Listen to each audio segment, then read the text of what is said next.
Aside nga sa tripod mga sis, ito ang solusyon para magkaroon kami ng picture ng asawa ko. Kaya tara, samahan mo ako and spend another day with me as 27-year-old public school teacher, small multi shop owner, wife, and a mom. And back with another mini vlog. Sa mga places nga sis na hindi po pwedeng maglagay ng tripod, I mean masyadong mahangin para maglagay ng tripod, nakikiusap kami dun sa magjowa para picturean kami tapos pipicturean din namin sila. Pakapalan lang ng mukha, ganun, char. So aside nga sa malikong daan mga sister, itong gas talaga ang pinoproblema ng asawa ko. Sabi nga ng asawa ko, mga sis, magdadala nga daw kami ng plastic bottle para doon daw ilalagay yung reserbang gas. Kaso wag na lang daw kasi panira daw ng outfit, char. Kaya ang problema niya mga sister, ayan, yung gas. But na lang may nakita kami dito sa may tindahan na nagbebenta ng gas. Pero nga mga sis, mas mahal kasi parang 500 ml lang ata yan, parang worth 70 pesos or 75, hindi ko na matandaan. Pero okay nga lang yan mga sis, kasi naman maglakad ako, charis. And dito sa video na to mga sis, feeling ko nga abot na abot ko na nga yung mga clouds. Swear mga sis, siguro kapag personal talaga, parang feeling mo abot na abot mo yung mga clouds. Siguro hindi lang nahustisyahan nitong camera ko.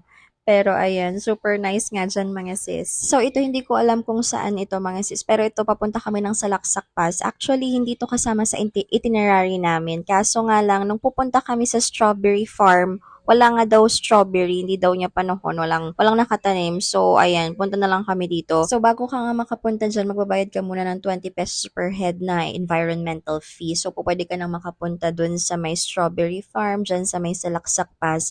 So, makikita mo doon, merong mga parang tourism na kinakailangan mong pagbayaran, and then may mga police din doon sa place na yon mga sis. Hindi ko matandaan kung police station ba yun. O diba, kitang-kita mo nga talaga yung view mga sister, and sobrang hangin talaga dyan. Actually, muntik na ang lipa rin yung tripod namin na may cellphone nung nagpipicture kami eh. And be careful na lang kasi medyo madulas, tapos medyo pag dumikit sa may shoes mo, kung naka white shoes ka, ayan, medyo mahirap yung tanggalin. And sabi ko nga sa asawa ko, gusto kong pumunta ng strawberry farm, kaso nga lang wala nga daw bunga, anong pupuntahan ko doon, charis. And doon sa may pinagbayaran nga namin, and then yung mga police, sobrang friendly nila mga sis. Sinasabi nga nila na pwede pa kami pumunta doon sa may highest peak kung saan makikita mo yung buong Pangasinan. Kaso hindi na nga kami tumuloy ng asawa ko kasi parang medyo madulas yung daan, kaya sabi namin wag na lang. And dito sa part na to mga sis, I'm trying talaga na mag-vlog, magsalita dyan. Kaso tingnan nyo yung itsura ko mga sis.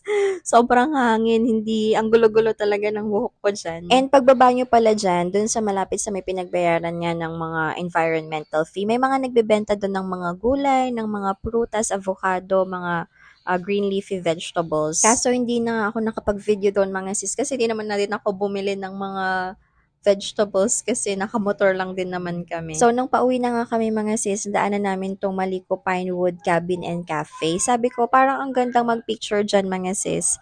Yun pala, hindi po pwedeng pumunta dun sa loob kapag hindi ka naka-check-in, para sa mga guest lang yun. So, nagbayad kami ng 20 pesos per head and additional 20 pesos para sa parking fee. Pero kapag nag-dine-in ka para kumain, wala namang bayad yung picture-picture. So, wala na nga kami ibang pinagpicturean ng asawa ko mga sis, kundi dyan lang kasi private place pala yung dun sa may baba. Sabi ko, ang cute-cute, parang magandang mag-picture doon. Kaso hindi po pwede. Actually, sa part na yun mga sis, talagang nag-aaya na yung asawa kong umuwi kasi nga daw baka abutan kami ng ulan. Parang 10 a.m. pa lang ata niyan. Kaso nakita ko nga ulit yung Sikindaw campsite mga sis. Gusto ko nga talagang mag-picture doon sa may treehouse, char. Sobrang pababa nga yung place na to mga sister, kaya sabi ko sa asawa ko, lalakarin ko na lang, sisilipin ko muna. Tapos nung hindi na ako bumalik, bumaba na rin siya. Naglakad na nga lang kami kasi sa sobrang taas niya, baka hindi nga kayanin ng motor. So, ayan, ang bubungad sa'yo mga sister ay ang mga pine trees. Baguio feels nga talaga mga sis. Buti na nga lang talaga hindi namin kasama si Amira nito kasi hindi ko alam ang gagawin ko sa kanya dyan. So, dito pala kinakailangan mo magbayad ng 20 pesos kung magpipicture-picture ka lang. And then, wala namang bayad yung parking fee kasi doon nga kami sa taas na nag-park. And dito pala mga sis, ito yung sinasabi ko na po pwede kayong mag-picnic, magbabaon na lang kayo, ganon. And then, iba yung bayad niya, parang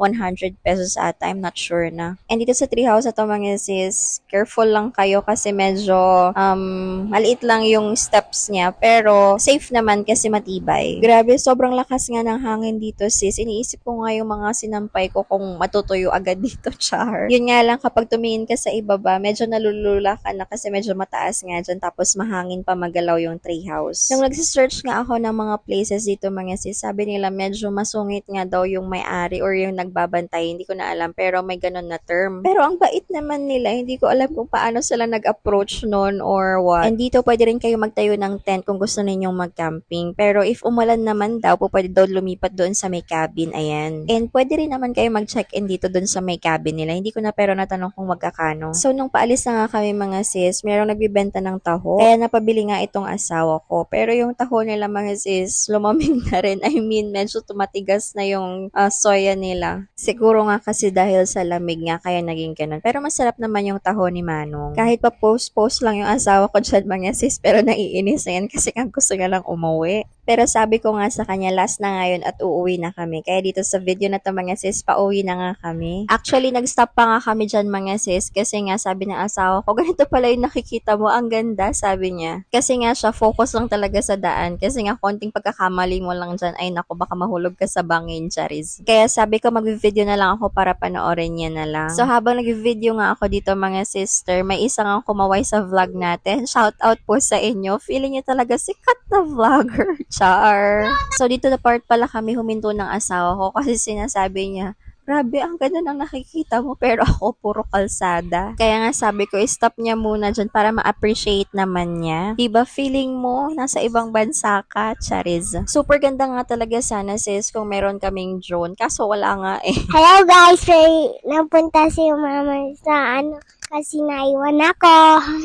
O, diba may nakiki-voice over nga dito sa tabi ko mga sis. Kinat ko na nga lang itong mga daan kasi nga baka puro daan ang makikita ninyo pero pinapakita ko lang kung gaano kaliko itong daan dito sa may Maliko. Nung papunta nga kami mga sister, parang 20 to 30 lang yung speed namin kaya medyo matagal kami kasi ganun din naman yung mga kasabayan namin. Hindi talaga pwedeng bumilis dito kasi kinakailangan safe kayo. Pero nang pababa na nga medyo mabilis na kasi nga pababa na hindi na paahon yung daan. Ngayon ko na nga lang ulit nakita itong video namin mga sis. Meron pala akong pa-video na ganyan, hindi ko ine-expect. So, nung nakababa na nga kami mga sis, medyo nahilo-hilo nga kami ng asawa ko. Kaya sabi namin, mag-stay muna kami sa may malapit na 7-Eleven. Para nga makapagpahinga kami, ganun din yung motor namin. So, nag-order lang kami ng chocolate dyan, tsaka ng inumin na malamig. And syempre, binilihan din namin ng pasalubong si Amira para hindi siya mag-cry. So, habang nagpapahinga nga kami dyan mga sister, ay nagbabrowse-browse kami ng mga pictures namin. Grabe, sobrang ganda, sabi namin ganun. Kasi yung view talaga breathtaking. Para nga kaming magjowang nagsusubuan dito, Charis. And after nga namin magpahinga dyan mga sis, umuwi na rin kami. So that ends our vlog. See you again next time. Don't forget to like, follow, share, comment dito sa video na to and ganun din sa aming YouTube channel. Thank you guys for watching. Bye!